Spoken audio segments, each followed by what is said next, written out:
Heat wave का ये double attack है और दिल्ली एनसीआर समेत पंजाब हरियाणा में भी मौसम का ये प्रकोप देखने को मिलेगा आने वाले कुछ दिनों में। लुधियाना से हमारे साथ डॉक्टर कुलविंदर कौर गिल मौसम वैज्ञानिक इस वक्त जुड़ चुकी हैं। बहुत स्वागत है मैम आपका। जिस तरह से गर्मी के सारे रिकॉर्ड अप्रैल में ही टूट रहे हैं, क्या कहना चाहेंगी आप, किस तरह का अलर्ट?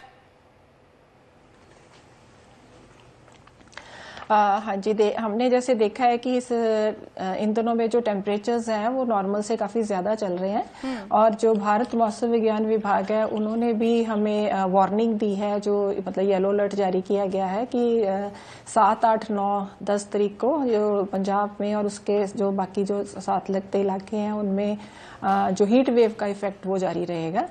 जैसे कि हमने देखा है कि 37.2 डिग्री टेम्परेचर हमारा लुधियाना में रिकॉर्ड हुआ है और इसी तरह से ही जो हाईएस्ट टेम्परेचर पंजाब का है वो बठिंडा में 37.5 जो है रिकॉर्ड किया गया है। इसी तरह से जो मिनिमम टेम्परेचर जो हमको रात का तापमान कहते हैं वो भी नियर अबाउट 4 डिग्रीज नॉर्मल से ज्यादा चल रहा है।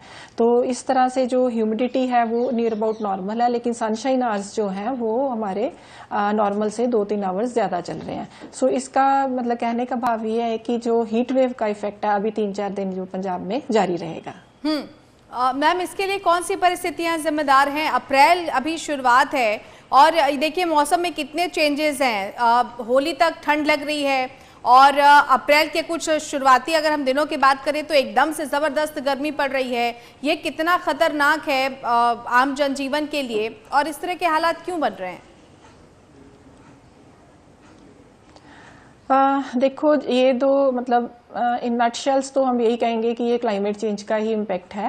क्योंकि जितनी ज्यादा हम देख रहे हैं कि डिफॉरेस्टेशन हो रही है, रेनफॉल कम हो रही है, उससे से ये ज्यादा जो क्लाइमेट चेंज हो रहा है। लेकिन जो इतनी मतलब तेजी से जो टेम्परेचर इस वीक में बढ़ा है, क्योंकि अगर हम लास्ट ईयर के कंपैरिजन करते हैं तो लास्ट ईयर हमारे इन दिनों में टेम्परेचर 32-33 तक रिकॉर्ड किया गया है, लेकिन इस पर जो टेम्परेचर है इतनी ज्यादा मतलब अब्रप्टली जो बढ़ रहा है, जैसे आज 37-38 डिग्री टेम्परेचर चला गया है, जो कि नॉर्मल से 6-7 डिग्री हम कहते हैं कि ज्यादा है।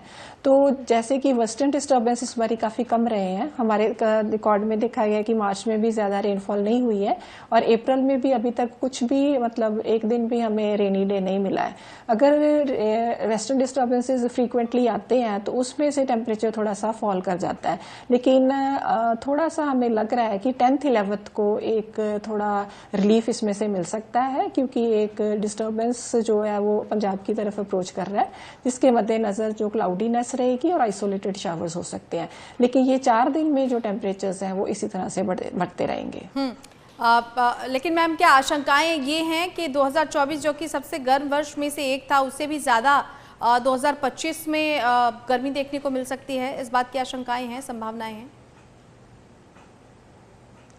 बिल्कुल, जैसे कि जो IMD है उसकी तरफ से जो लॉन्ग रेंज फोरकास्ट दी जाती है, एक मीडियम रेंज फोरकास्ट दी जाती है।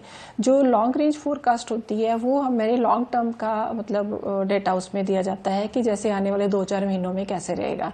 सो लॉन्ग रेंज प्रेडिक्शन के अकॉर्डिंगली तो चांसेस हैं कि इस पर जो टेम्परेचर्स हैं काफ़ी राइज करेंगे, 50 डिग्री तक भी जा सकता है टेम्परेचर, क्योंकि जैसे कि अभी इतने हार्श वेदर कंडीशंस हैं तो आने वाले दिनों में भी में मतलब बढ़ावा हो सकता है। लेकिन जो लॉन्ग रेंज प्रेडिक्शंस हैं उनकी जो एक्यूरेसी है वो 50 to 60% रहती है। सो जो मीडियम रेंज फोरकास्ट है वो हमारे पास वीकली आती है, सो उसकी जो एक्यूरेसी है वो काफी ज्यादा होती है, 80 to 90% तक उसमें एक्यूरेसी होती है। तो मतलब ज्यादा एक्यूरेटली तो हम आने वाले दिनों में ही बता पाएंगे कि जब हमें टेम्परेचर्स फेस करेंगे कि किस तरह का सिनेरियो है।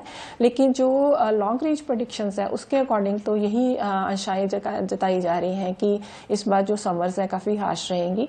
तो उसके मद्देनजर हमें हीट वेव की जो हम डे टू डे हम अपनी फोरकास्ट जारी करते रहेंगे और लोगों को भी इस तरह रहने के लिए हम करेंगे, प्रिकॉशंस लेनी चाहिए कि हीट वेव को कैसे फेस किया जाए और उसमें से कौन कौन सी सावधानियां बरती जाएं। मैम, पंजाब के खासतौर पर कौन से जिले हैं जो सबसे ज्यादा प्रभावित हो सकते हैं? इसमें देखिए, जैसे मैंने आपको बताया कि 37.5 जो हाईएस्ट टेम्परेचर है वो बठिंडा में रिकॉर्ड किया गया है। तो जो साउथ वेस्टर्न पंजाब है उसमें ही ज़्यादा चांसेस हैं कि टेम्परेचर्स जो हैं वो बढ़ेंगे। और जो भी मतलब फार्मर्स को हम भी यही रिक्वेस्ट करते हैं कि जो भी अपना उनकी जो वीट की अब हार्वेस्टिंग हो रही है उसको अपनी जो पोस्ट हार्वेस्ट की जो हैंडलिंग है उसको प्रॉपर करें। और जहाँ पे भी जिस क्रॉप को भी इरिगेशन की रिक्वायरमेंट है वहाँ पे पानी ज़रूर लगाया जाए। सलाह क्या देना चाहेंगी मैम, खासतौर पर जो पंजाब के लोग हैं उनके लिए क्या सलाह है आने वाले दिनों में हीट वेव से बचने के लिए?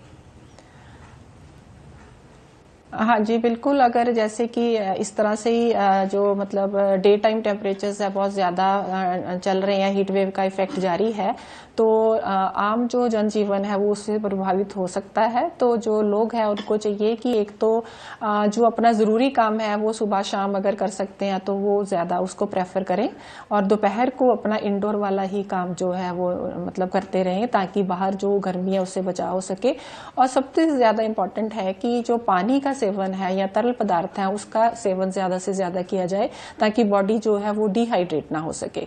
और बाकी जो अपना सन ग्लासेस है उनका यूज़ किया जा सकता है, सनस्क्रीन लगाई जा सकती है, अपने हेड को कवर किया जाए, अपने फेस को कवर किया जाए।